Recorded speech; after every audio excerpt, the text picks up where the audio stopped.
El submarino Nautilus aparece por primera vez en la novela de ciencia ficción de Julio Verne, 20.000 leguas de viaje submarino, publicada en el año 1869. El Nautilus de la novela era a la vez un laboratorio submarino y un submarino militar, lo que en aquella época parecía una verdadera maravilla de la tecnología. ¡Hola a todos! Este barco de ficción causó tanta impresión en las personas que los hoteles, restaurantes, naves espaciales y superordenadores siguen llevando su nombre. Y por supuesto, el submarino es uno de ellos. Puede que este submarino sea menos conocido que la novela original, pero sus aventuras también fueron fenomenales en su época. Bienvenidos a Pangea. Hoy vamos a hablarles del submarino Nautilus y de sus peligrosas expediciones.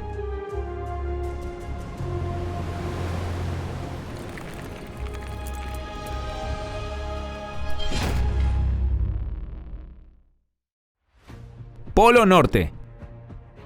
El Polo Norte, situado sobre un enorme bloque de hielo en la superficie del Océano Ártico, se ha considerado durante mucho tiempo un punto inalcanzable. Al principio, las personas intentaban llegar al Polo Norte para desarrollar una ruta cómoda para la navegación, pero a principios del siglo XX, alcanzar el Polo Norte se había convertido más en una competición entre retadores valientes y bien entrenados. Cuando Robert Peary declaró que se había llegado al Polo Norte en el año 1909, se pensó que había cambiado por completo la situación. Sin embargo, muchos investigadores creen ahora que la expedición de Peary nunca llegó al Polo Norte. Esto se debe a que su historia no parece del todo creíble. Sea como fuere, incluso después de la expedición de Peary, el Polo Norte siguió atrayendo a más exploradores. Uno de esos exploradores fue el australiano George Hubert Wilkins. Fue un audaz viajero, piloto, escritor, fotógrafo y también un soñador. En el año 1928, Wilkins se convirtió en el primer piloto en completar un vuelo transártico con Carl Bell Eielson, llegando a la meta en medio de una feroz tormenta. Como vencedor, Wilkins fue nombrado caballero y ese mismo año se convirtió en la primera persona del mundo en sobrevolar la Antártida. Sin embargo, en el año 1929 se le ocurrió la idea aún más descabellada, que era alcanzar el Polo Norte en submarino. Wilkins pensó que era un proyecto bastante factible y quiso demostrar que navegar en esas aguas frías e inhóspitas era totalmente posible. Cuando planteó la idea a Lincoln Ellsworth, un acaudalado estadounidense, este quedó tan impresionado que aceptó patrocinar la expedición. Nautilus. La elección para el viaje al Polo Norte fue el submarino estadounidense retirado del servicio, USS O-12, que fue alquilado por el gobierno de los Estados Unidos por solo $1 al año. Aunque era un costo barato, se habían gastado unos $250,000 en las modificaciones del submarino, una suma enorme para la época. Utilizaron este dinero para reparar los viejos equipos e instalar todo lo que necesitaban para navegar bajo el hielo del Ártico. La proa del submarino fue reforzada con hormigón y acero. Además, como el Nautilus tenía que navegar bajo el hielo y no en lugares ordinarios, en la parte delantera se instalaron potentes luces protegidas por un cristal. El submarino estaba equipado con una sonda inteligente, similar a la pértiga de un trolebús, que cuando tocaba el borde inferior del hielo, enviaba una señal al regulador del lastre para evitar que el submarino chocara accidentalmente contra el hielo.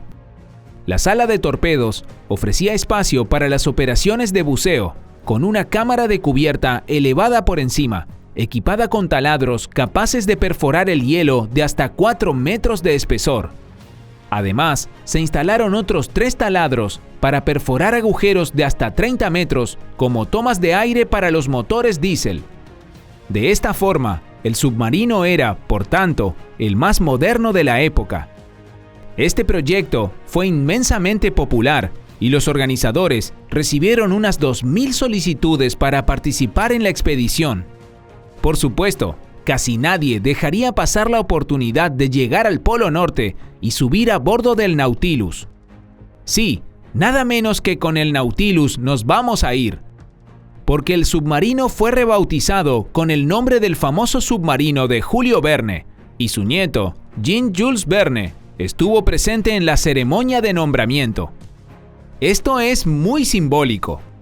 Tradicionalmente, las botellas de champán se rompían en la borda del barco, pero en su lugar se utilizó un cubo de hielo. Aunque el cubo simbolizaba el viaje a través del hielo ártico, también cumplía los requisitos de la ley de prohibición estadounidense. La señora Wilkins declaró en la ceremonia: «Barco, te doy el nombre de Nautilus. Embárquense en una aventura llena de milagros. En tu pecho se esconde un tesoro sagrado. Devuélveme este tesoro sin dañarlo». Por tesoro se refería a las personas, especialmente a George, el esposo de la señora Wilkins, por lo que su deseo es comprensible.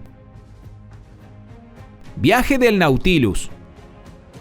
Los organizadores sabían que esta expedición no sería fácil, pero no tenían ni idea de lo difícil que sería el viaje. El 4 de junio de 1931, el Nautilus partió de la costa este de Estados Unidos rumbo a Europa, concretamente a Bergen, Noruega. En ese momento, llevaba 2 meses de retraso, pero cuando ya había cruzado el Atlántico, quedó claro que el inicio de la expedición se pospondría. El Nautilus se vio envuelto en una fuerte tormenta que provocó el fallo de 2 de sus motores diésel.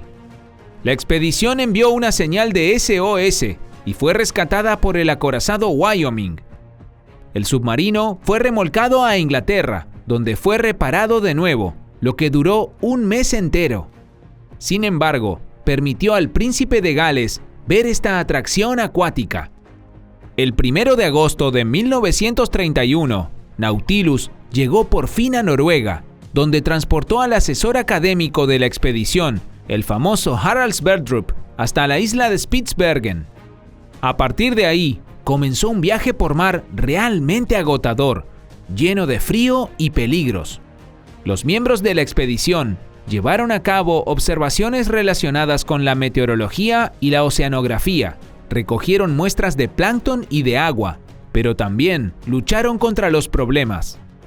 El casco sufrió una fuga de agua y el motor diésel volvió a averiarse y tuvo que ser reparado en el puerto de Longyearbyen.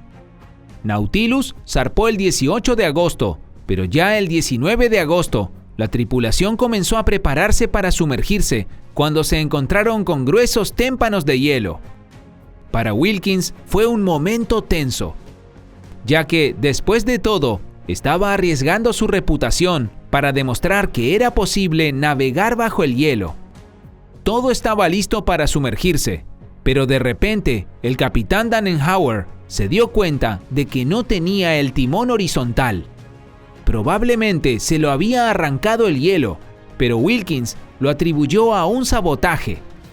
En cualquier caso, sin timón horizontal, el submarino no podía moverse con normalidad bajo el agua. Cualquier otra persona se habría retirado, pero no Wilkins. Por orden de él, se cargó lastre en la proa del submarino. La proa se inclinó hasta un ángulo de 15 grados y el submarino se sumergió bajo los témpanos de hielo. Este fue el único éxito de la expedición y el punto más septentrional alcanzado por el submarino. Así que esto imposibilitó el viaje al Polo Norte, por lo que el Nautilus regresó a la isla de Spitsbergen. El submarino sufrió daños considerables, tenía fugas en 2 lugares y estaba inclinado 30 grados hacia un lado. La plataforma de perforación quedó destruida y el mástil de radio, el periscopio y los tornillos resultaron dañados. Según el acuerdo de préstamo, el submarino fue remolcado a una zona más profunda del mar, donde fue hundido. Así termina la historia del Nautilus, pero nuestra historia aún no ha terminado. Nuevo viaje del Nautilus. El 21 de enero de 1954 entra en servicio otro submarino Nautilus, el primer submarino nuclear del mundo. Gracias a la propulsión nuclear, este submarino pudo permanecer bajo el agua mucho más tiempo que los submarinos diésel convencionales y batió numerosos récords en sus primeros años.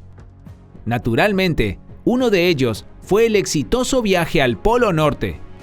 Nautilus alcanzó finalmente el punto más septentrional de la Tierra. Sin embargo, no todo salió tan bien como cabía de esperar. El primer intento tuvo lugar en el año 1957, cuando un submarino comandado por William Anderson partió hacia su destino ese mismo año. En esta zona, los equipos no funcionaron de la misma manera que en el resto de la Tierra. La brújula magnética era inútil porque los polos magnético y geográfico no coincidían. El girocompás tampoco funcionaba correctamente. El capitán Anderson, que se encontraba bajo el hielo, decidió salir a la superficie a través de un agujero en el témpano del hielo. Sin embargo, se descubrió que el medidor de espesor del hielo, que medía el espesor del hielo, también había funcionado mal. El 2 de septiembre, el submarino dañó su periscopio y la sala de cubierta al salir a la superficie. El capitán, confiando en su suerte, consiguió volver a colocar al Nautilus en su sitio. Un año después, el submarino estaba listo para intentarlo de nuevo, pero la tripulación ya estaba preparada para afrontar el desafío. Previamente, Anderson, junto con el Dr. Waldo Lyons, del Laboratorio de Investigaciones de Submarinos del Ártico de la Marina estadounidense, sobrevoló en avión el estrecho de Bering en secreto, portando documentos falsificados para inspeccionar zonas en las que los submarinos nunca deberían entrar debido a la gran espesura del hielo. Estos preparativos previos dieron resultado y, aunque no sin dificultades, el Nautilus alcanzó finalmente el Polo Norte geográfico el 3 de agosto de 1958. Así se hizo realidad el sueño de George Wilkins, apasionado viajero, que en vida se enteró de que se había logrado llegar al Polo Norte en submarino. Lord Wilkins murió unos meses más tarde, el 30 de noviembre de 1958, pero el 17 de marzo de 1959, otro submarino estadounidense, Skate, no solo llegó al Polo Norte, sino que fue el primero del mundo en emerger allí. La tripulación presentó sus respetos hacia George Wilkins tras izar la bandera estadounidense y esparcir sus cenizas. Era el lugar al que tanto se había esforzado por llegar, pero se convirtió en su lugar de descanso final. Si les ha gustado el video de hoy, por favor, denle al botón del me gusta y compártanlo en sus redes sociales. Muchas gracias siempre por todo. Así que nos vemos hasta la próxima. ¡Adiós!